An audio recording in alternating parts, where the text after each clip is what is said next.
o hiperplasias que afectan a este tipo de glándulas, debemos recordar un poquito de la anatomía y de la histología normal, que eso es lo que nos va a ayudar a diferenciar de los procesos hiperplásicos y neoplásicos. Entonces, como datos generales, tenemos a una glándula prostática, que es un órgano de localización retroperitoneal. Generalmente pesa aproximadamente 20 gramos en su estado fisiológico normal. Anatómicamente se divide en 4 zonas. Tenemos la zona periférica, tenemos la zona central, tenemos la zona de transición y la zona ureteral. Esta división anatómica tiene su importancia biológica, ya que diferentes patologías pueden presentarse en esta distribución anatómica. Por ejemplo, en la zona periférica, muchos de los adenocarcinomas acinares tienen su localización en la zona periférica, a diferencia de las hiperplasias benignas de la próstata que tienen su origen en la zona de transición. Ahora, otro dato que debemos conocer es que la glándula prostática es un órgano que no tiene cápsula, pero que sí está rodeado por un tejido fibromuscular que lo va a delimitar del resto de los órganos. Dentro de su funcionalidad, bueno, dentro de su fisiología normal, la glándula prostática está regulada por el andrógeno, los andrógenos testiculares. También va a estar regulada por la conversión de los andrógenos a dihidrotestosterona, que eso lo vamos a llevar después. Acá igual podemos ver en la primera imagen un producto de prostatectomía radical, en donde podemos visibilizar base de la vejiga, la base de la próstata, el ápex, la cara anterior, la cara posterior y las vesículas seminales. En un corte transversal, igual podemos ver que la próstata tiene su zona periférica, tenemos a la zona de transición y al área de la uretra. Ahora, la histología normal. La glándula prostática tiene dos componentes, un componente estromal y el componente glandular. El componente estromal está constituido por un tejido fibroconectivo con fibras musculares lisas, y el componente glandular está formado por formaciones tubulares glandulares, acá igual podemos ver, revestidas por epitelio columnar de citoplasma claro, puede ser citoplasma eosinófilo. La importancia es su segunda capa, la segunda capa de células basales.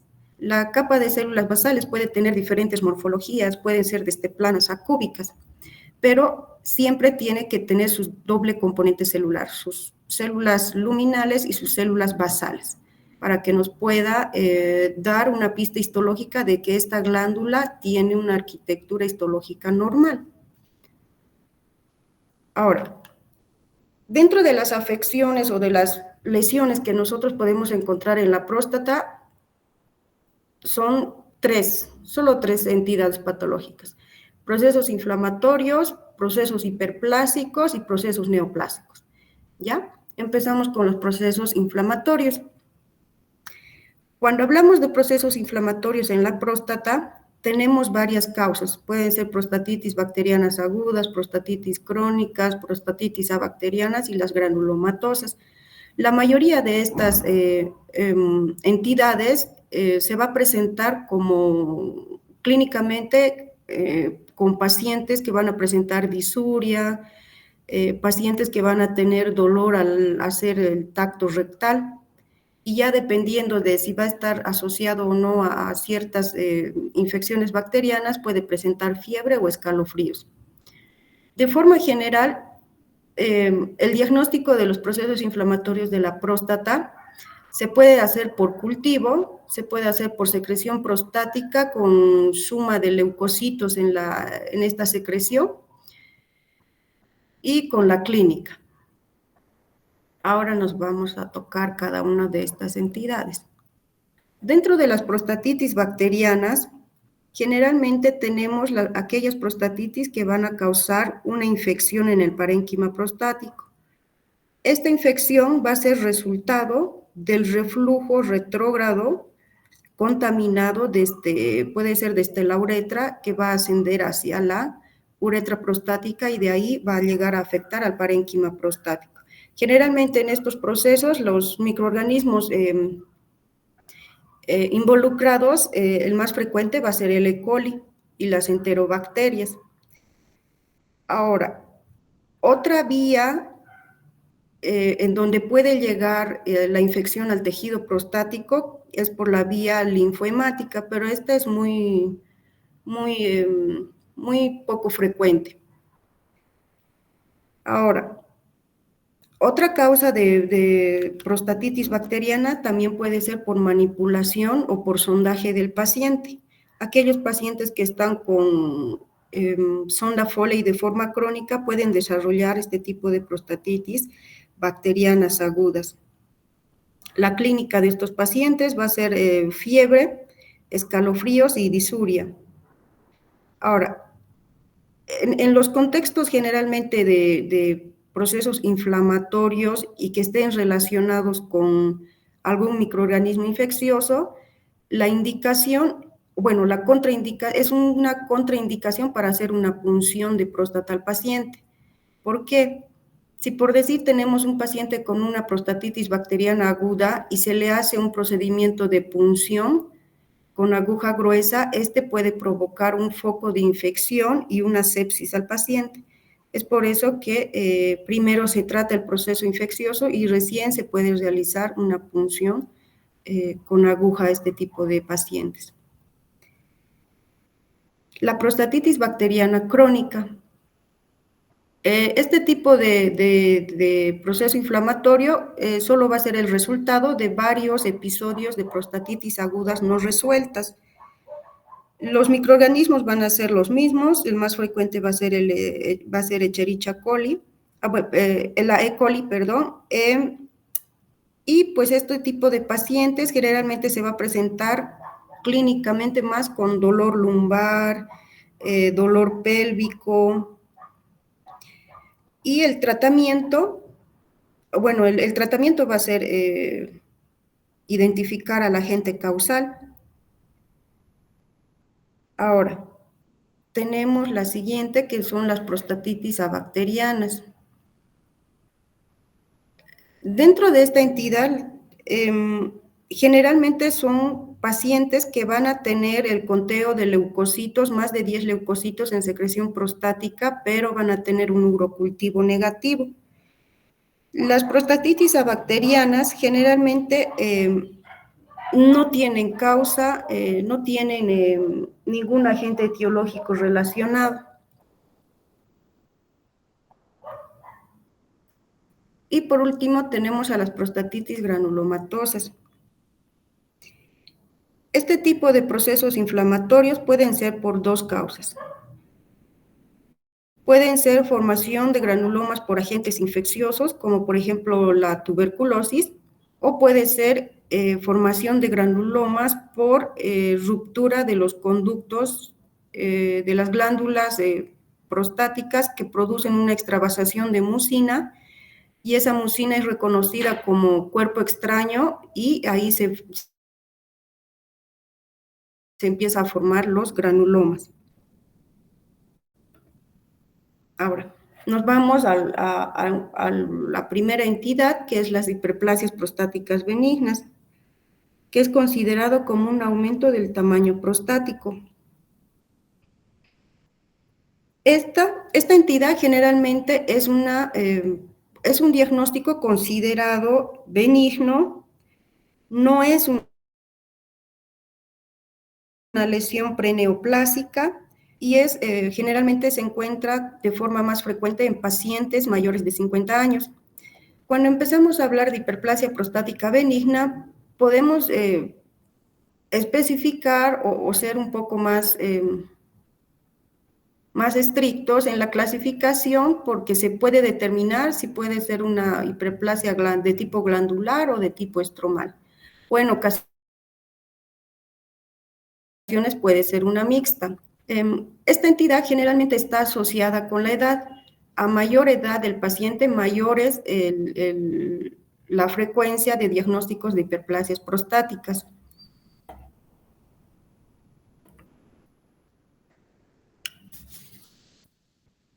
Ahora, la etiopatogenia. Como ya habíamos dicho, la glándula prostática es un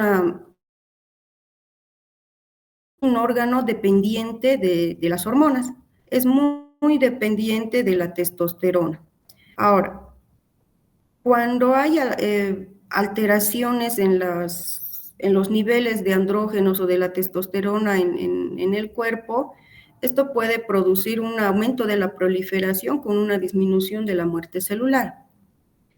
Es importante recordar cómo es que se produce la dihidrotestosterona, que es la hormona activa y la que va a producir todos los cambios de la hiperplasia prostática. Recordemos que en la sangre circulante o en el cuerpo, la testosterona tiene que ser primero convertida por la 5-alfa reductasa a dihidrotestosterona. La dihidrotestosterona es una hormona más estable y que tiene mayor preferencia a unirse a los receptores de andrógenos.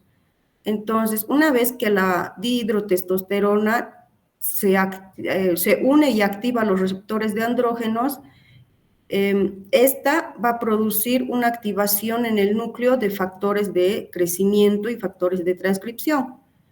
Dos de estos factores involucrados en la hiperplasia prostática es el factor de crecimiento fibroblástico y el otro es el factor de crecimiento transformante beta. Ambos factores de crecimiento, si se dan cuenta, son estimulantes que van a producir mayor proliferación del estroma más que de las glándulas de la próstata. Pero hay que tomar en cuenta que el factor de crecimiento transformante, que el factor de crecimiento fibroblástico también tiene un efecto parácrino alrededor o sobre el epitelio de las glándulas prostáticas.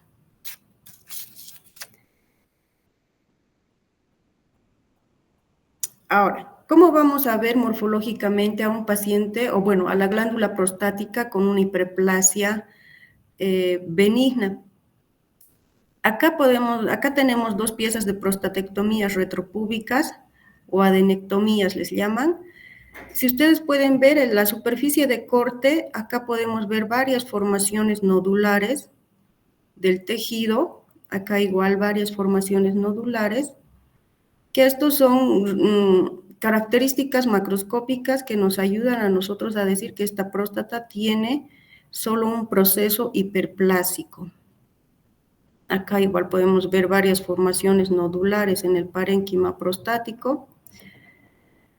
Y en la histología, ¿qué es lo que se puede ver? Vamos a ver glándulas de diferentes tamaños, algunas con dilatación quística, algunas con ramificaciones, otras van a presentar este tipo de cuerpos amiláceos en el citoplasma.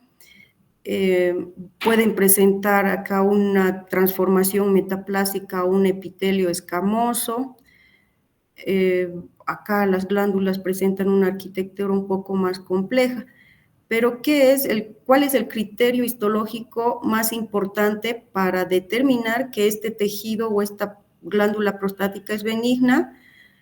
El único criterio que nos ayuda a decir que esta glándula es benigna es la preservación de las células basales. Si ustedes se dan cuenta, a ver, una imagen.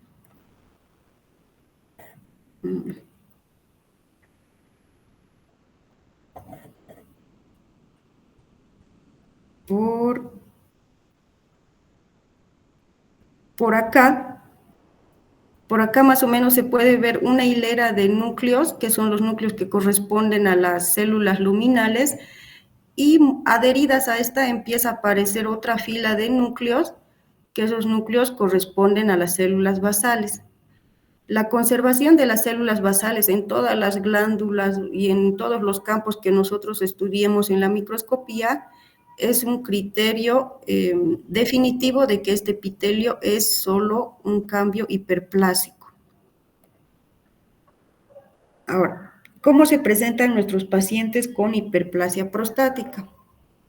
Pueden presentarse con síndromes obstructivos clínicamente o síndromes irritativos. Cuando son síntomas obstructivos, el paciente va a presentar más que todo síntomas de compresión de la uretra.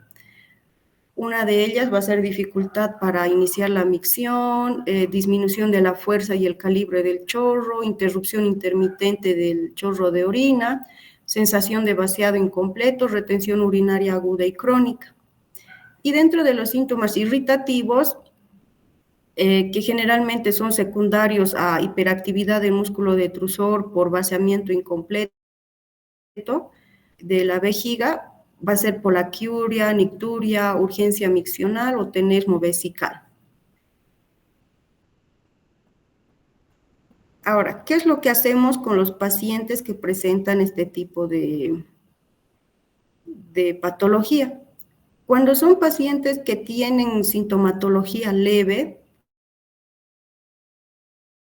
el control puede ser mediante manejo de dietas, disminución de consumos de alcohol, cafeína, y también se puede aplicar un tratamiento médico. Como ya habíamos dicho, la glándula prostática es muy sensible a las hormonas. Si en el tratamiento médico se utiliza un inhibidor de la 5-alfa reductasa, esto puede ayudar a una disminución de los cambios hiperplásicos de la próstata, que va a llevar a una disminución de la obstrucción de la uretra. Otro tratamiento son los alfa bloqueadores, que son aquellos que ayudan a la disminución de la contracción del estroma fibromuscular de la próstata. Y así se puede aliviar los síntomas obstructivos que presenta el paciente. Pero en otros casos, cuando son casos moderados a graves, generalmente optan por procedimientos quirúrgicos como la resección transuretral.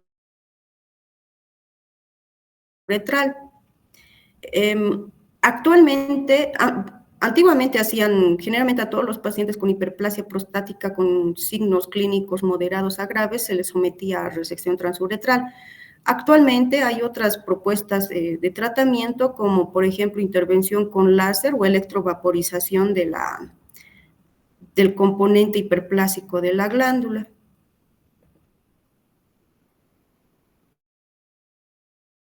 Ahora, la última patología que podemos encontrar en la próstata son los tumores prostáticos.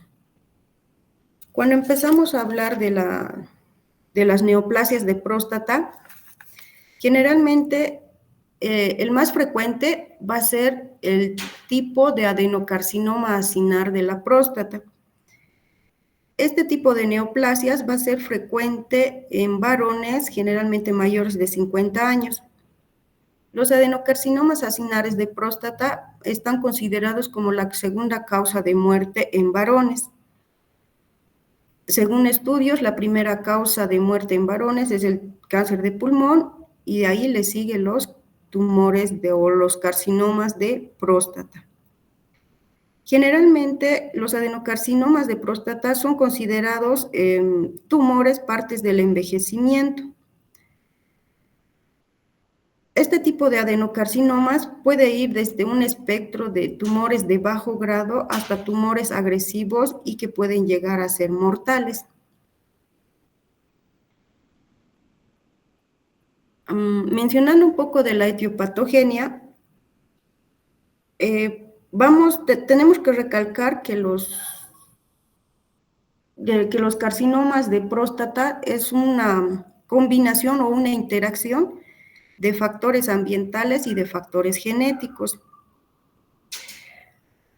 Dentro de los factores ambientales podemos mencionar aquellos aquellas personas que son expuestos a carcinogénicos o, o algunos materiales o oxidantes que van a dañar el epitelio de la próstata, y este daño oxidativo va a producir el terreno para que pueda surgir alteraciones genéticas y así desencadenar el carcinoma de próstata.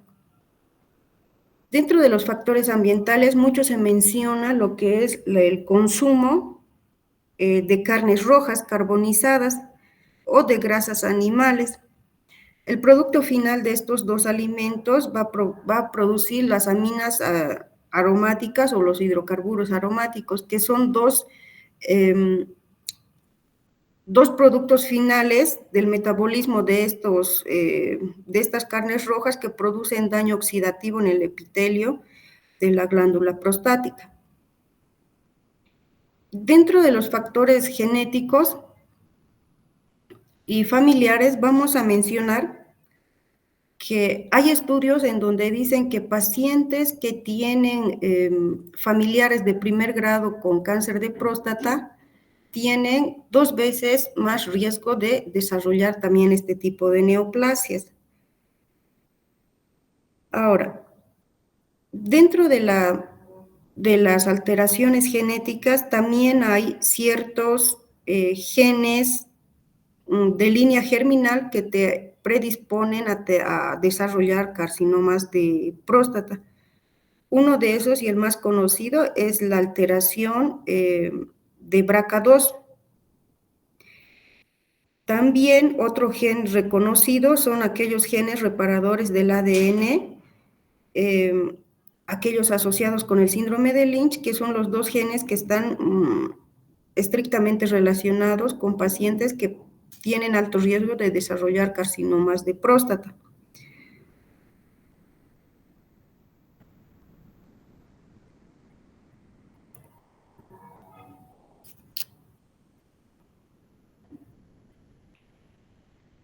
Ahora, morfológicamente, un cáncer de próstata va a producir una distorsión de la arquitectura normal del parénquima prostático. Si ustedes recuerdan la imagen que les había mostrado de una hiperplasia prostática en donde el parénquima prostático presentaba varias nodulaciones, en el cáncer prostático estas nodulaciones desaparecen y el parénquima prostático se transforma en una lesión sólida, plana, grisácea, que incluso tiene partes infiltrantes al tejido adiposo. Entonces, esa es una característica macroscópica muy relevante que nos ayuda a reconocer. Acá igual. Toda la nodulación que es característico de una hiperplasia prostática se pierde y se reemplaza por una lesión sólida, lisa, grisácea e infiltrante en el parénquima prostático. Ahora, ¿cómo se va a ver histológicamente el carcinoma de próstata? O microscópicamente vamos a ver proliferaciones glandulares pequeñas, si ustedes se dan cuenta acá, que se va a distribuir en un patrón irregular. Si nos acercamos, ustedes pueden ver acá, todas estas pequeñas formaciones glandulares son neoplásicas. ¿Por qué? Todas tienen solo la conservación de las células luminales. Por acá solo veo una línea de núcleos, por acá solo veo otra línea de núcleos, por acá igual solo hay una línea de núcleos. Entonces, todas estas glándulas neoplásicas han perdido a sus células basales. Un criterio estricto para poder decir que estas glándulas son neoplásicas. Entonces, por acá igual no veo ninguna formación glandular que esté conservando sus células basales. Entonces, eso ya es un criterio para decir que esto corresponde a un adenocarcinoma acinar.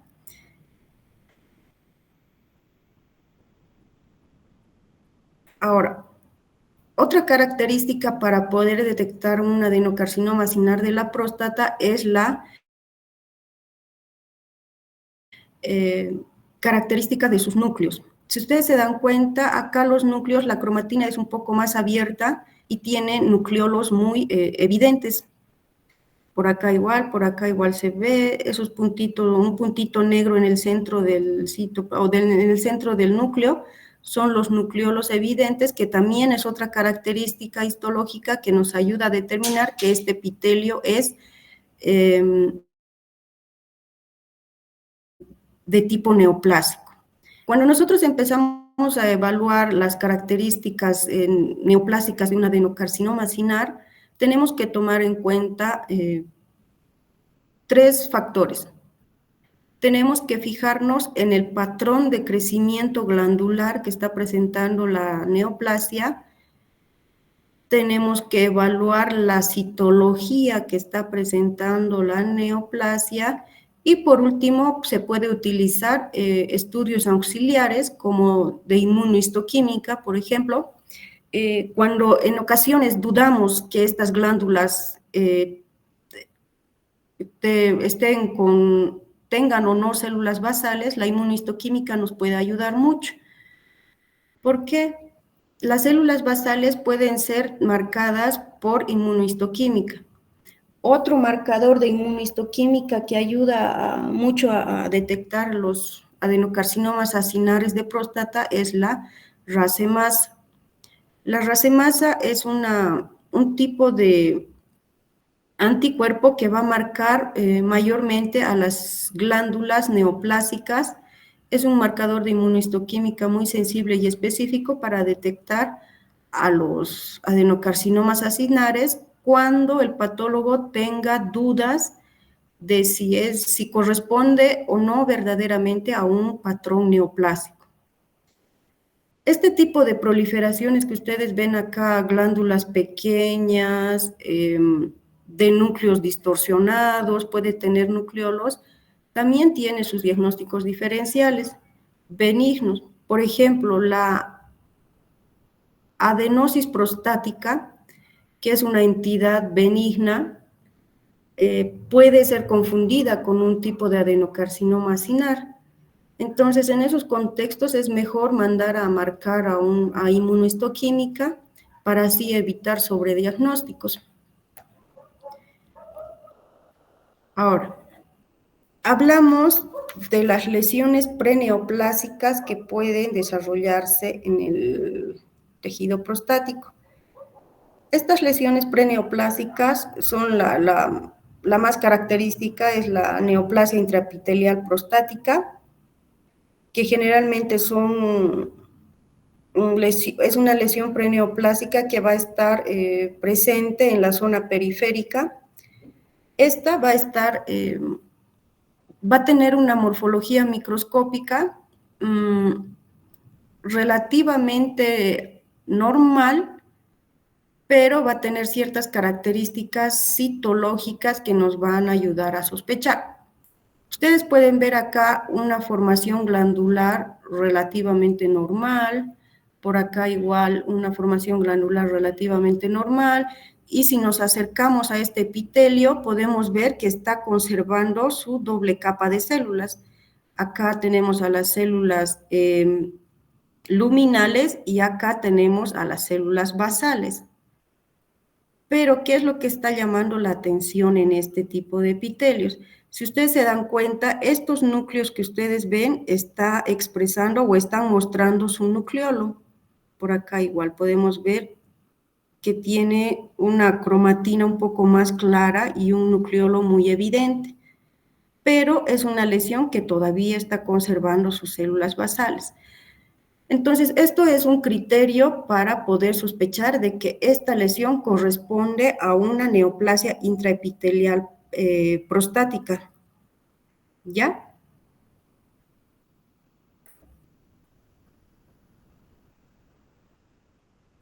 Ahora,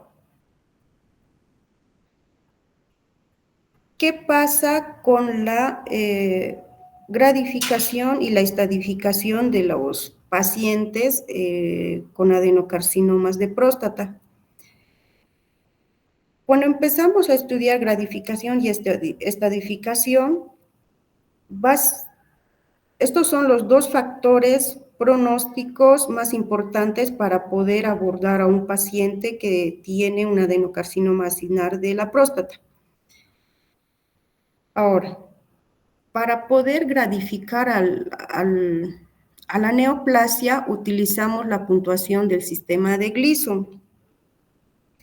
El sistema de Gleason generalmente va a tener como base el estudio del patrón glandular, ¿ya? El patrón Gleason generalmente se divide en 5 patrones. Ahorita vamos a ver. Ustedes pueden ver acá un patrón de Gleason 3, que todas estas imágenes corresponden a un patrón de Gleason 3.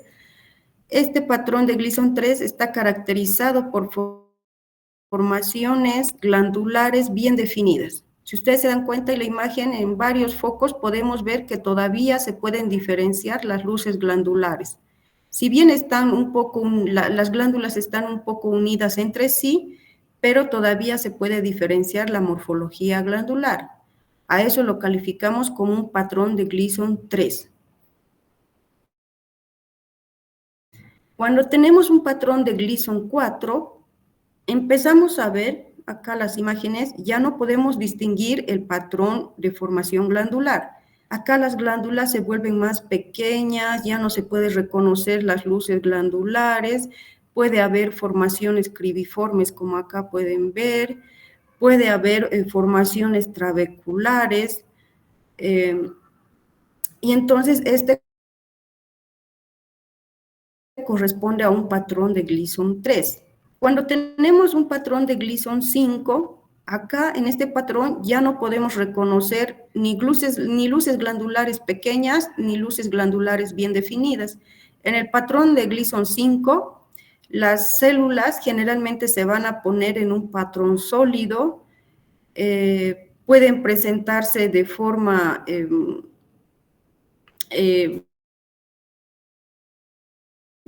única o solitaria dispersa infiltrando el estroma. En el patrón 5 podemos encontrar la necrosis de tipo comedo, que es muy característico del patrón Gleason 5. Entonces, si ustedes se dan cuenta, el patrón de Gleason no te describe mucho la citología, te describe más la morfología glandular. Volvemos a repetir, patrón 3, formaciones glandulares bien definidas. Patrón 4 puede tener formaciones cribiformes, puede tener formaciones glandulares irregulares, y el patrón 5 ahí ya no vamos a poder reconocer formaciones glandulares. En el patrón 5 vamos a tener más una proliferación difusa de células neoplásicas. Puede tener necrosis de tipo comedo o puede tener células sueltas infiltrantes en el estroma. Entonces, este tipo de descripción y arquitectura glandular nos va a ayudar a hacer una puntuación de Gleason. Acá igual podemos ver como un dibujito, como un esquema. Un patrón de Gleason 1, generalmente el patrón 1 y 2 no son tan utilizados en la actualidad, porque muchas veces dicen que el patrón 1 y 2 solo puede corresponder a lesiones benignas, como por ejemplo las adenosis prostáticas. Entonces, es por eso que en muchos informes ustedes van a poder ver que patrón Gleason 1 y 2 no se informa. A partir del Gleason 3 sí tiene importancia clínica relevante, ¿ya?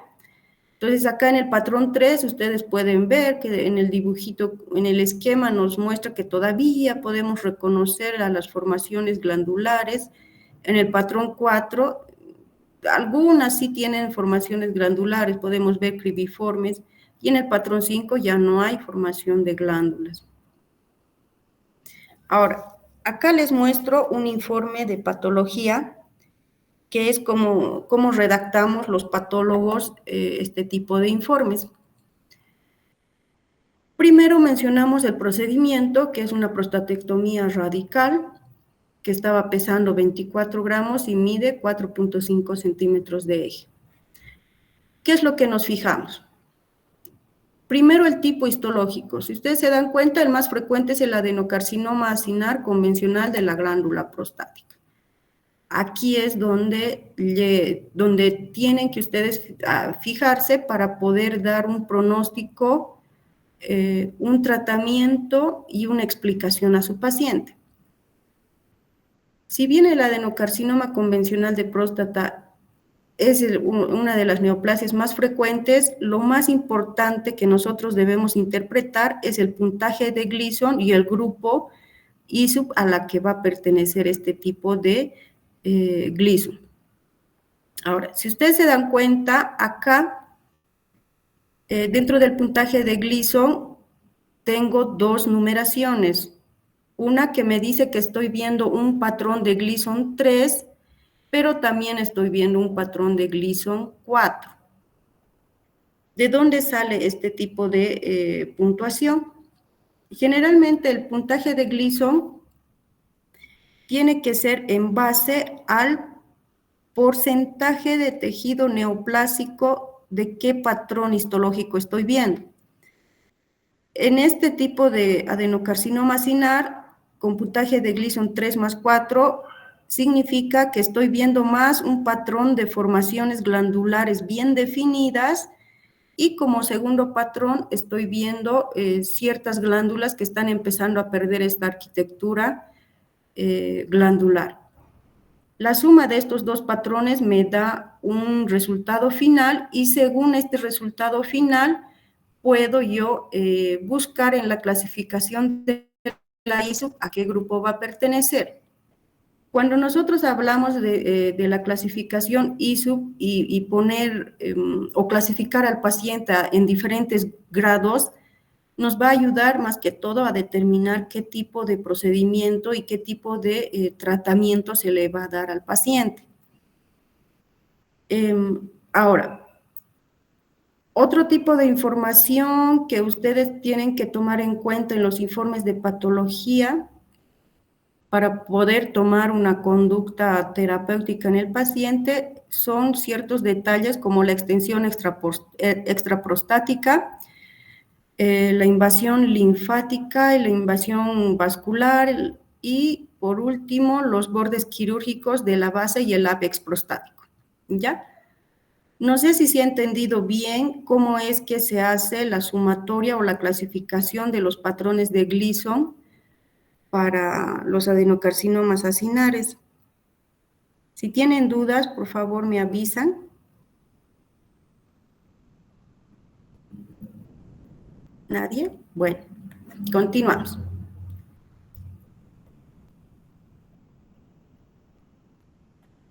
Entonces, acá les traigo un ejemplo de un paciente A y un paciente B. Supuestamente el paciente A tiene un 70% de patrón 3 y un 30% de patrón 4, según la escala de Gleason. Para poder gradificar a este paciente necesito la sumatoria. La sumatoria de Gleason siempre va a ser primero el patrón predominante y segundo el patrón que viene después del predominante, como por ejemplo acá, Gleason 3 más 4, y acá nos va a dar un igual de 7, ¿no? Y acá tengo un paciente B que tiene un 70% de patrón 4 y un 30% de patrón 3. Como el más frecuente es el patrón 4, ese va a ir como primero para hacer la sumatoria, y vamos a tener un Gleason de 4 más 3.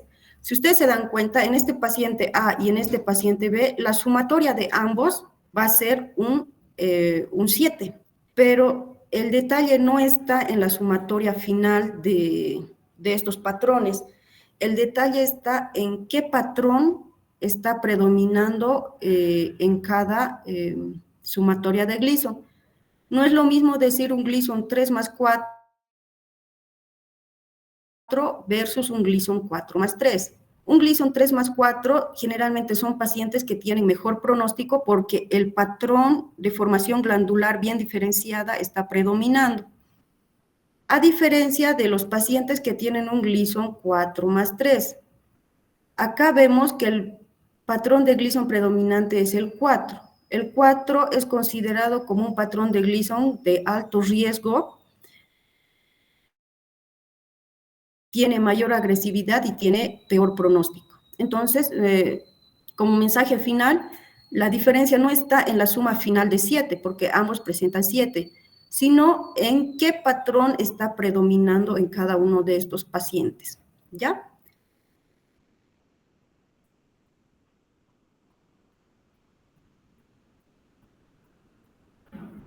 Entonces, un mensaje, o bueno, un recordatorio. No va a bastar con conocer el puntaje total de Gleason.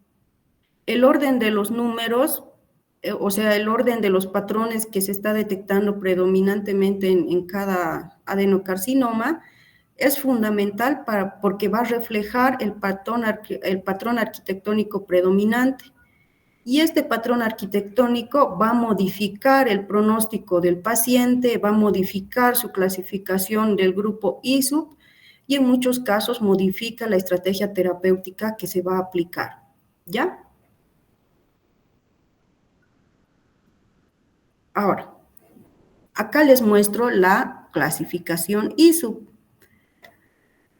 Este grupo de clasificación ISUP es un grupo, si no me equivoco, es un grupo europeo que ha estudiado mucho a los adenocarcinomas acinares y los ha dividido en 5 grupos de riesgo, y estos grupos de riesgo están clasificados en función del puntaje de Gleason que se le da a los adenocarcinomas acinares. Así, tenemos pacientes clasificados como grupo ISUP1, que son pacientes con adenocarcinoma 3+3, que son los adenocarcinomas bien diferenciados y de bajo riesgo. Son pacientes que tienen un pronóstico bueno, porque son tumores bien diferenciados y tienen una baja probabilidad de metástasis. Generalmente a este tipo de pacientes de grupo 1, de grupo 1 ISUP con un Gleason de 3+3, generalmente el manejo que les hacen es vigilancia activa, ¿ya? Ahora, en el grupo ISUP2 entra el patrón de Gleason 3+4. Este patrón de Gleason 3+4 generalmente son pacientes que van a tener un pronóstico bueno,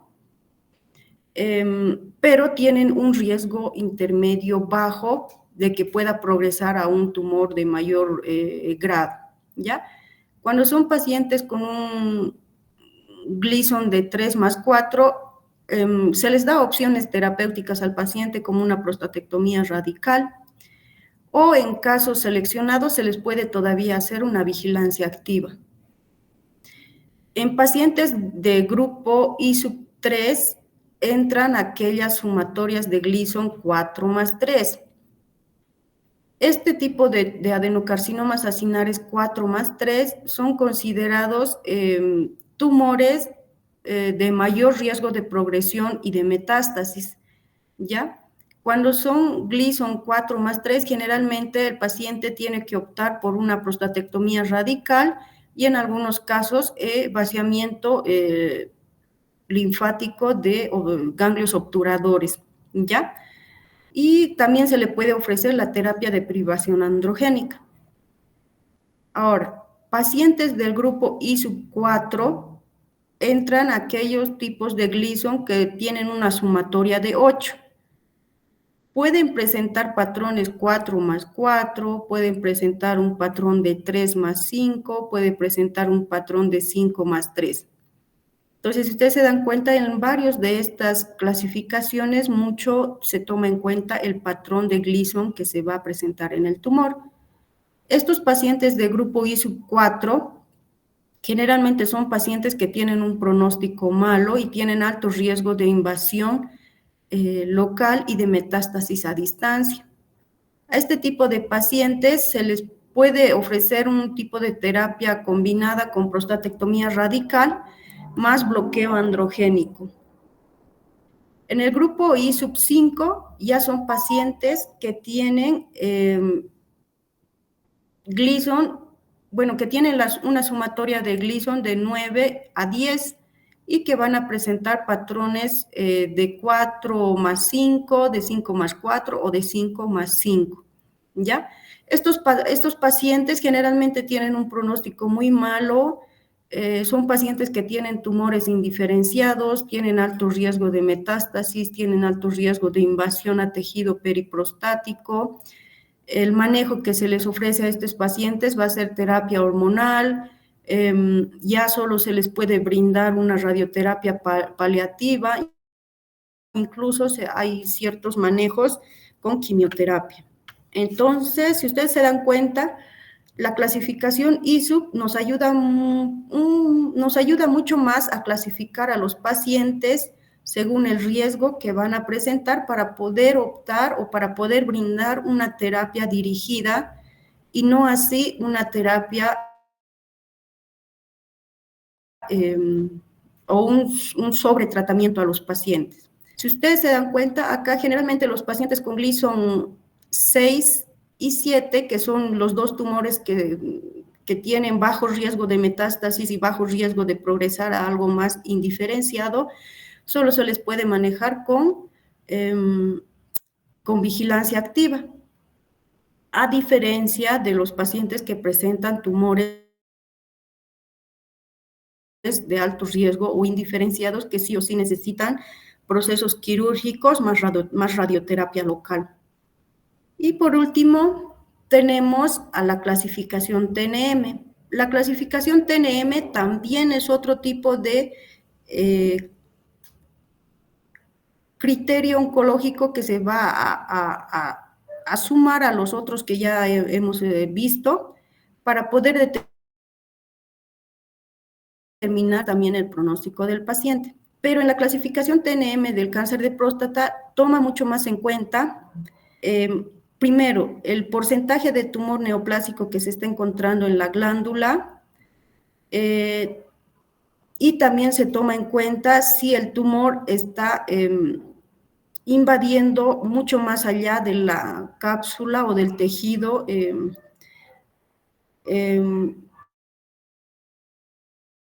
prostático o que se está extendiendo más allá al tejido adiposo. Entonces, según lo que encontremos nosotros en el tumor, se puede ir clasificando en T1, T2, T3, incluso T4. El T4 es el estadio más avanzado en donde el tumor ya se fija a paredes pélvicas, puede llegar incluso a invadir recto, vejiga.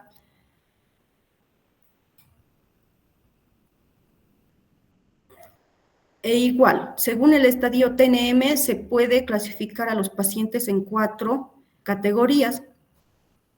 Y según estas categorías, podemos nosotros determinar qué pronóstico va a tener nuestros pacientes. Aquellos tumores, por ejemplo, T1, que no tienen ni metástasis nodular o en ganglios linfáticos, ni metástasis a distancia, son pacientes que tienen mejor supervivencia a lo largo del tiempo, a diferencia de aquellos pacientes que están en una categoría 4, que entran en T4 o incluso tienen invasión ganglionar o invasión a distancia, que son pacientes que tienen un pronóstico malo con una supervivencia a 5 años menos del 30%.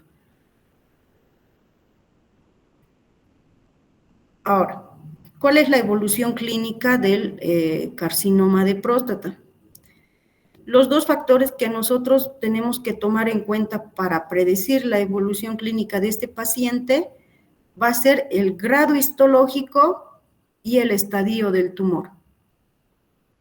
Aquellos pacientes con un estadio T1A, o sea que el tumor está confinado todavía en la glándula prostática y que tienen un bajo grado histológico, por ejemplo, un Gleason 3+3, el tratamiento puede ser solo un seguimiento, a diferencia de aquellos pacientes que ya presentan metástasis óseas, como por ejemplo la más frecuente, el carcinoma de próstata produce metástasis óseas al esqueleto axial.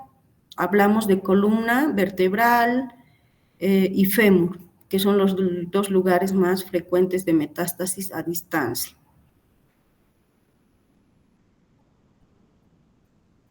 Ahora, hablamos un poquito de métodos de detección. Si ustedes se dan cuenta, en todos lados o en muchos lados nos hablan de la medición del PSA. Actualmente, antes se decía que el PSA elevado era criterio para decir que es cáncer de próstata.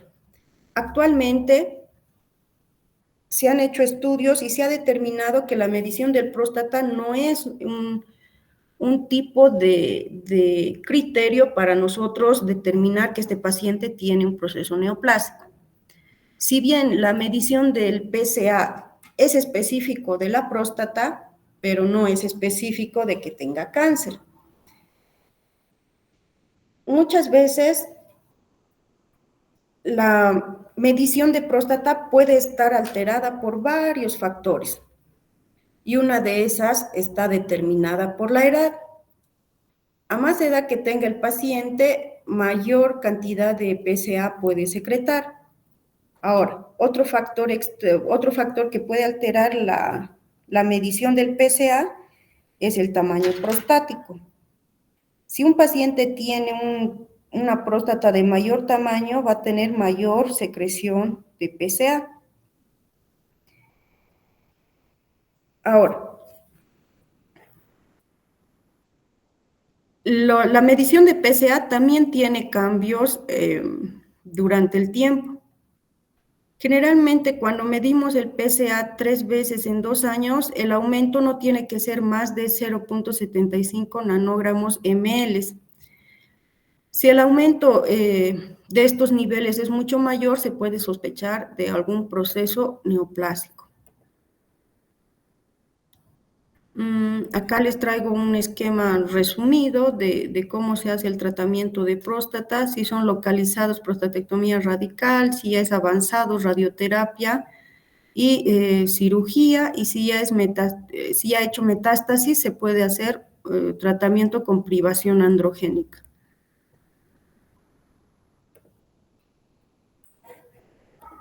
Ahora, hablando un poquito de los tratamientos de privación androgénica, tenemos que tomar en cuenta que a medida que pasa el tiempo, la glándula prostática o el epitelio prostático puede perder la sensibilidad a la estimulación androgénica.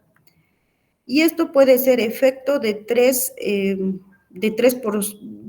alteraciones que se pueden producir durante la evolución carcinogénica. Por ejemplo, el epitelio prostático puede adquirir menos sensibilidad hacia las hormonas androgénicas. 2, puede tener una activación de los receptores androgénicos de forma independiente, o 3, puede haber alguna mutación de los receptores de andrógenos que va a producir una resistencia a los tratamientos, y estos 3 factores pueden modificar la respuesta del tratamiento de privación androgénica, ¿ya? Y por último, tenemos otros tipos de cáncer de próstata. Generalmente, el adenocarcinoma ductal de próstata es uno de los adenocarcinomas poco frecuentes que se encuentran en la próstata. Surgen también en pacientes mayores, pero la característica de este tipo de neoplasias es que no produce una elevación del PSA. Histológicamente nos dice el libro que este tipo de neoplasia se va a presentar como un tipo de adenocarcinoma similar al endometrio, en los adenocarcinomas endometrioides.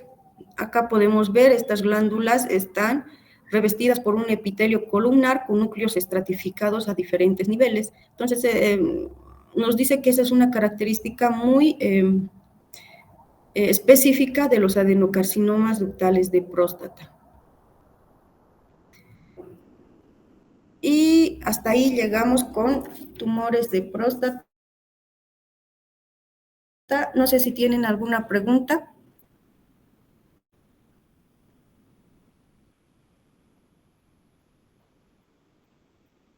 ¿No?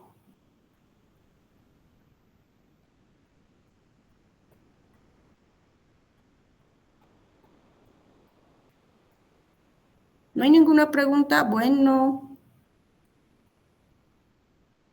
nos desconectamos, chicos. Chau, chau. Gracias, doctora. Gracias, doctor.